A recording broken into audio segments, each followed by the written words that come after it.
Engineering Geological Mapping dengan studi kasus geomorfologi Kabupaten Kediri dan pemetaan bahaya dan resiko aliran lahar Gunung Api Kelut. Sebelumnya, perkenalkan nama saya Dian Lestari dengan NIM 191910501036. Saya dari kelas B, mata kuliah evaluasi sumber daya lahan, Prodi Perencanaan Wilayah dan Kota, Fakultas Teknik Universitas Jember.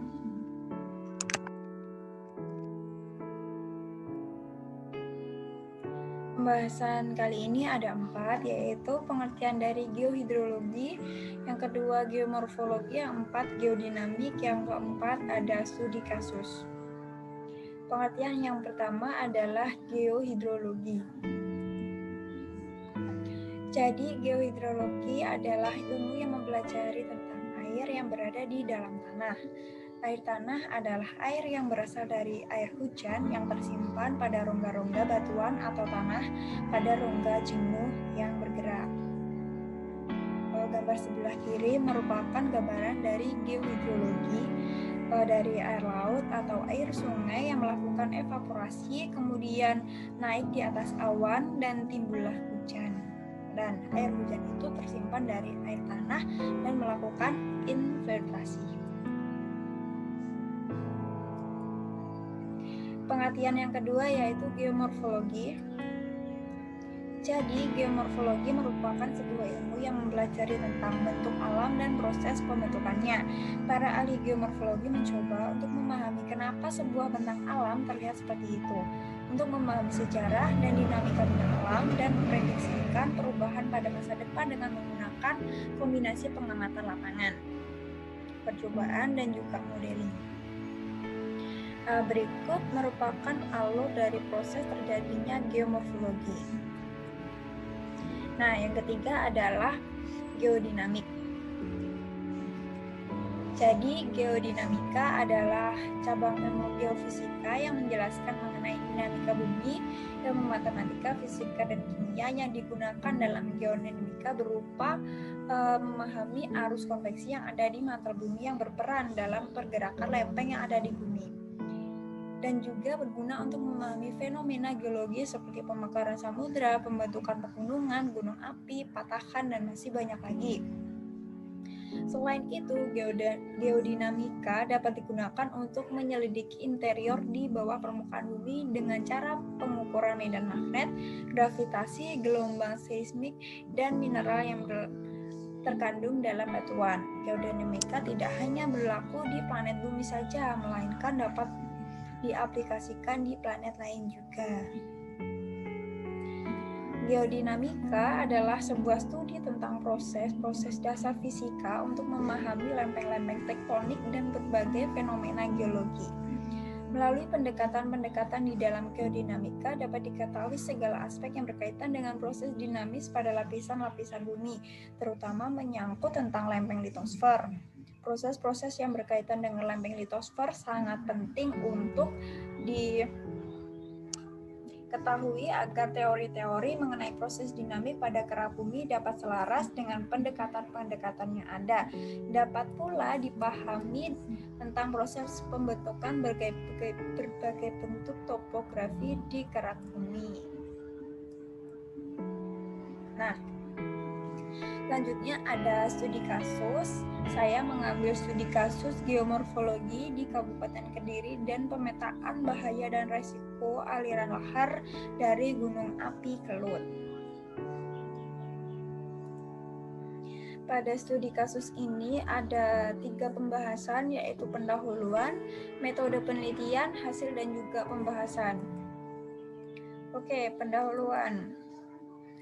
Nah, di Indonesia seringkali banyak bencana alam yang menimbulkan korban jiwa bahkan kerugian. Indonesia merupakan bagian dari barisan gunung api yang di sekeliling Samudra Pasifik yang disebut Ring of Fire. Hal ini membawa konsekuensi logis bagi Indonesia sebagai salah satu negara yang rawan akan bencana vulkanik. Gunung Api Kelut atau Gunung Kelut merupakan gunung api aktif stratovolcano andesitik yang terletak di perbatasan antara Kabupaten Kediri dan Kabupaten Blitar di Provinsi Jawa Timur. menurut sejarahnya, Gunung Api Kelut telah meletus beberapa kali. Pada tahun 1986 merupakan letusan yang paling banyak menelan korban jiwa, yaitu 1.000 orang meninggal. Kemudian letusan terakhir terjadi pada tahun 2014.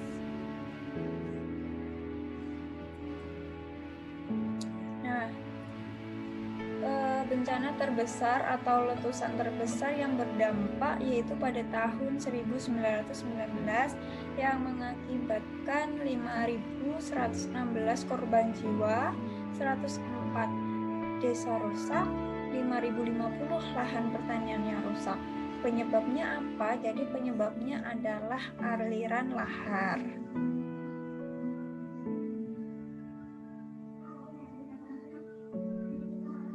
Pada kejadian ini, aliran lahar merupakan penyebab utama. Berdasarkan pengalaman-pengalaman ini, maka upaya mitigasi telah dipersiapkan, dan hasilnya pada letusan yang terjadi pada tahun 1951, bencana yang terjadi relatif ringan. Bentuk mitigasi yang dilakukan yaitu dibangunnya terowongan pembuangan air danau kawah sehingga volumenya menjadi terbatas. Berkat terowongan tersebut, lahar yang terbentuk pada letusan berikutnya tahun 1951 bencana relatif ringan, namun tetap membawa korban jiwa sebanyak 7 orang, di mana 3 di antaranya merupakan pegawai dinas vulkanologi yang sedang bertugas. Kemudian selebihnya 157 orang mengalami luka-luka. Kemudian letusan pada tahun 1951 menghasilkan kerusakan pada areal perkebunan dan kehutanan sekitar 320 hektar.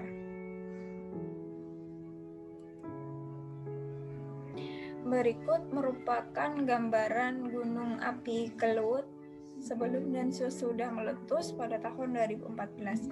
Gambar sebelah kiri merupakan gambaran gunung api sebelum tahun 2007. Kemudian pada gambar sebelah kanan atas itu merupakan hasil letupan sisa meletusnya gunung api pada tahun 1990 sehingga menghasilkan anak kelut. Warga Ngancar termasuk saya sendiri menyebutnya itu merupakan anak dari gunung kelut. Nah, kemudian pada tahun 2014 pada hari Jumat bulan Februari tanggal 14 gunung kelut meletus. Anak gunung ini meletus sehingga menyebabkan terjadinya kawah lagi. Jadi sebelumnya ada kawah, kemudian kawah itu tertutup pada tahun 2014 dan meletus lagi menimbulkan kawah sampai saat ini. Nah, mengingat besarnya dampak dari aktivitas gunung kelut seperti di atas, maka pemetaan daerah bahaya dan risiko vulkanik menjadi sesuatu hal yang sangat penting untuk dilakukan. Sehingga dapat diketahui sesegera mungkin objek-objek baik infrastruktur apa saja yang memiliki tingkatan risiko tinggi. Kegiatan seperti ini sangat diperlukan untuk membangun sistem penanggulangan bencana alam maupun perencanaan wilayah.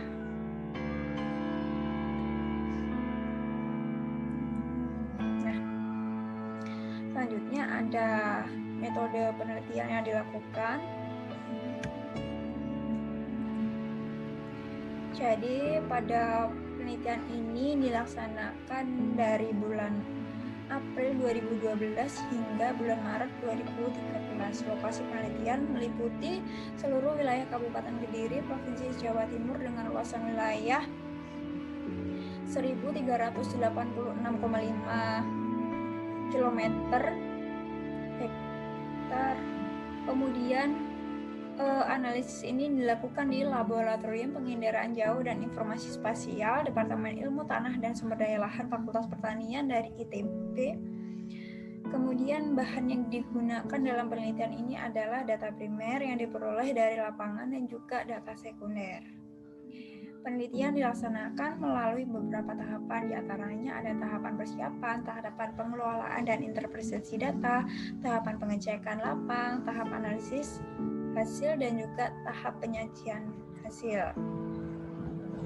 Berikut merupakan alur dari penelitian. Nah, yang paling penting adalah hasil dan juga pembahasan. Ada 4 hasil dan pembahasannya. Yang pertama ada geomorfologi Kabupaten Kediri, yang kedua penggunaan lahan di Kabupaten Kediri, yang ketiga adalah bahaya aliran lahar Gunung Kelut, dan yang keempat adalah resiko aliran lahar Gunung Kelut. Nah, yang pertama ada geomorfologi Kabupaten Kediri. Dapat dilihat pada tabel. Berdasarkan hasil interpretasi geomorfologis dari Citra SRTM Revolusi 90 meter dan observasi lapangan, didapatkan bahwa Kabupaten Kediri tersusun ada atas 16 jenis bentukan seperti yang tersaji pada tabel di layar. Berdasarkan tabel tersebut terlihat bahwa bentukan lahan dataran fluvio-vulkanik mempunyai luasan sebesar 95.900,7 hektar atau sekitar 60,5% dari total luasan Kabupaten Kediri dan Kota Kediri. Sedangkan luas terkecil adalah bentuk lahan perbukitan vulkanik dengan luas 92,65 hektar atau sebesar 0,06%. Dataran fluvio-vulkanik merupakan dataran yang dibentuk oleh lahar, yaitu pencampuran antara bahan piroklastik dengan air, sehingga hal ini menyiratkan bahwa Kabupaten Kediri sebagian wilayahnya terbentuk oleh endapan lahar yang berasal dari Gunung Kelut. Dengan demikian, maka cukup wajar jika kini ancaman lahar masih terbuka lebar di Kabupaten Kediri selama Gunung Kelut ini masih aktif. Berikut merupakan peta bentuk lahan di Kabupaten Kediri. Nah, selanjutnya ada penggunaan lahan di Kabupaten Kediri. Jadi berdasarkan hasil interpretasi Citra GeoEye 2012 dan observasi lapangan, didapatkan bahwa di Kabupaten Kediri mempunyai 10 jenis penggunaan lahan.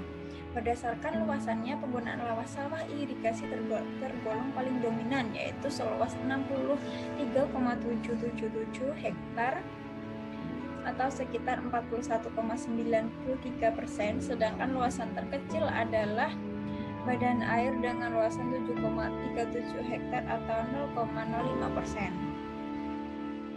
Kondisi ini dapat dimengerti karena dataran fluvio-vulkanik di Jawa sangat cocok untuk persawahan. Di samping tanahnya yang sangat subur, juga mudah untuk mendapatkan air permukaan untuk daerah di sekitar Gunung Kelut. Berikut merupakan peta dari penggunaan lahan di Kabupaten Kediri pada tahun 2012.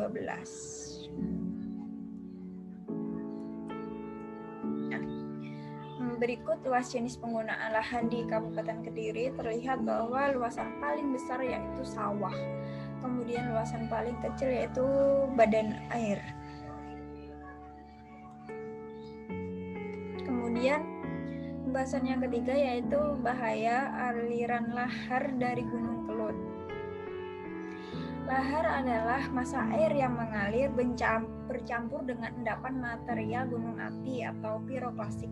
Endapan lahar di Kabupaten Kediri sebagian besar berasal dari Gunung Kelut atau lahar muda, sedangkan sebagian yang lain berasal dari Gunung Wilis, lahar tua, yaitu gunung api yang sudah tidak aktif yang terletak di sisi barat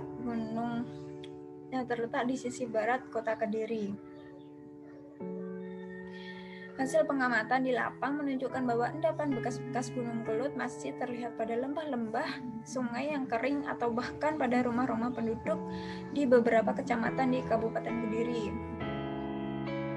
Penilaian bahaya untuk wilayah proksimal dilakukan dengan memakai satuan analisis DAS, daerah aliran sungai, puncu bagian utara dan tengah. Kecamatan Kepung bagian barat dan selatan, dan Kecamatan Ngancar bagian utara. Untuk kecamatan-kecamatan yang mempunyai DAS berbahaya agak tinggi adalah Kecamatan Ngancar bagian selatan berbatasan dengan Kecamatan Pelosokaten dan Puncu. Sedangkan kecamatan yang mempunyai DAS berbahaya sedang adalah Kecamatan Kepung bagian timur. Kemudian lembah-lembah yang berada di DAS bahaya tinggi adalah bagian dari hulu dari Sungai Ngubu di Kecamatan Pelosokaten, Sungai Sumberagung di Kecamatan Ngancar, Sungai Puncing di Kecamatan Puncu, dan Sungai Besowo di Kecamatan Kepung. Untuk DAS bahaya agak tinggi, lembah-lembah yang ada adalah bagian dari hulu Sungai Baru Klinting di Kecamatan Ngancar dan Sungai Puncu di Kecamatan Puncu, sedangkan di DAS bahaya agak tinggi adalah bagian dari hulu Sungai Kuntu di Kecamatan Kepung. Hulu sungai merupakan sumber lahirnya lahar yang akan mengalir ke wilayah medial dan distal di lereng bawah. Kemudian gambar sebelah kiri merupakan peta bahaya dari DAS Gunung Kelut Kabupaten Kediri, dan peta sebelah kanan merupakan peta bahaya aliran lahar proksimal Gunung Kelut Kabupaten Kediri, yang mana simbol-simbolnya ada A aman, S sedang, AT1 agak tinggi 1, AT2 agak tinggi 2. Kemudian T1 tinggi 1, T2 tinggi 2, T3 tinggi 3, T4 tinggi 4, T5 dan juga T5. Kemudian berikutnya adalah peta bahaya aliran lahar distal Kabupaten Kediri. Pada gambar tersebut terlihat bahwa Sungai Kuntu dan Sungai Besowo termasuk dalam bahaya yang tinggi, berturut-turut terklasifikasi dalam T1 dan T2.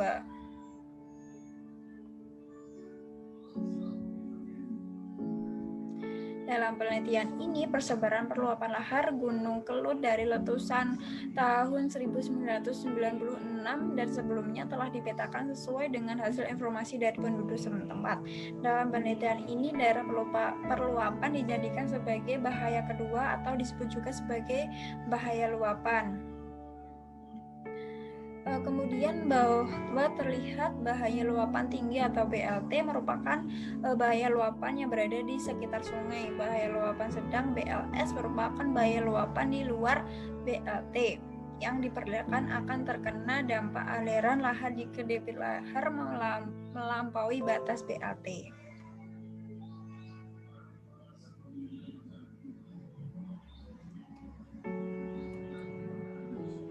Nah, kemudian ada resiko aliran lahar dari Gunung Kelut sendiri. Jadi, resiko menggambarkan suatu kondisi di wilayah tertentu di mana objek-objek yang ada di dalamnya terancam oleh suatu bahaya tertentu, termasuk kerugian yang didapat jika bahaya tersebut benar-benar terjadi. Nah, berikut tabel sebelah kiri merupakan klasifikasi risiko bencana lahar se-Kabupaten Kediri berdasarkan luasannya. Tentang risiko aman memiliki luas sebesar 100.432,45 hektar, kemudian dengan persenannya 66,06%, kemudian risiko rendah dengan luasan 48.490,31, kemudian risiko sedang 2.836,54, kemudian risiko tinggi 266,26 dengan jumlah sekitar 152.026. Berikut gambar sebelah kanan merupakan peta risiko aliran lahar Gunung Kelut di Kabupaten Kediri. Nah, berikut merupakan perubahan yang terjadi di Gunung Kelut. Gambar sebelah kiri merupakan gambaran luasan di Kabupaten Kediri. Nah, kemudian pada gambar sebelah kanan itu merupakan gambar detail dari perubahan Gunung Kelut pada tahun 1985. Nah, gambar kedua merupakan gambar pada tahun 2011 yang diambil dari Google Earth, yang mana di sini perubahannya terlihat jelas karena sebelumnya merupakan kawah, kemudian pada tahun 2007 ini menyebabkan gundukan yang mana disebut anak Gunung Gelut. Kemudian pada tahun 2014 anak ini meletus. Nah, terlihat sekali perubahannya pada gambar sebelah kiri yang dahulunya hijau, kemudian tidak ada aliran lahar, kemudian menjadi terlihat. Kemudian pada gambar sebelah kanan itu terlihat jelas bahwa perbedaannya di situ banyak tanaman-tanaman mati yang sebelumnya gambarnya hijau menjadi coklat karena di sana hanya terdapat hamparan pasir dan juga kawahnya sudah tidak ada, baik kawah maupun anak dari Gunung Kelut tadi. Nah, setelah meletus pada tahun 2019 ada kawah lagi dari gundukan itu terdapat air hujan yang menyebabkan terjadinya kawah lagi. Nah, terjadi perubahan bentukan lahan di Gunung Kelut ini yang semulanya tadi berbentuk seperti ini, ada banyak pasir di sana sehingga tumbuh-tumbuhan banyak yang mati. Dan kemudian pada tahun 2019 kemarin hingga saat ini Gunung Kelut sudah kembali pada kebentuk semula. Nah, sekian presentasi dari saya, ada kurang lebihnya saya mohon maaf. Wassalamualaikum warahmatullahi wabarakatuh. Terima kasih.